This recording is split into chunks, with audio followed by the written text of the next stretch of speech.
સાહેબ જે ઘર પાસ થયું ને એ જગ્યાએ હું તમને લઈ જાઉં, બરોબર? એ જગ્યાએ સાપરું જ છે અને તમારે સાહેબ સર્વે કરી અને ઘર મંજૂર કરી દેવાનું છે. તો જો સરપંચ સાહેબ આયા ઓ સાહેબ આયા. અને હું મોટો જાઉં ચાલો. સાહેબ આયા છે જે તમારું ઘર મંજૂર થયું ને સર્વે કરવા. સર્વે કરવા આ સાપરું તો બરોબર હે, પણ તમારા ગામમાં 2 માળ વાળું ઘર હે ને એટલો આ ઘર મંજૂર નહીં થાય. સરપંચ ગમે કરીને આટલું ઘર કરી આલો. ઘર માટે તમે તમને વોટ આલ્યા હતા. સાહેબ તો સમજો અને ઘરની તો જરૂર છે જ. સરપંચ તમે ફસાવો અને મુએ ફસાય. આ તો ઘર લઈને એક બાજુ બે જા, મોટો સર્વે આવશે શું થાય? વાત તો તમારી સાચી. સરપંચ ગમે એ કરો પણ મને આટલું ઘર પાસ કરી આલો. હું સાહેબ ને વાત કરું તાણ. સાહેબ આ બાજુ આવજો.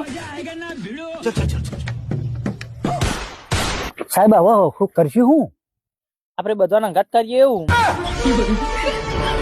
હું વાત કરું. अभी तो रुको, क्लाइमैक्स अभी बाकी है. अभी बता दे भाई, સાહેબ ને વાત તો કરી.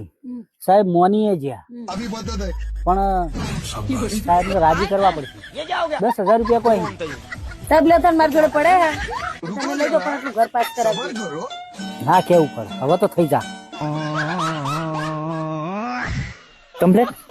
કમ્પ્લેટ મેળાઈ ગયો. કેટલા પટાયું? 5,000 માં સાહેબ. લ્યો. પૈસા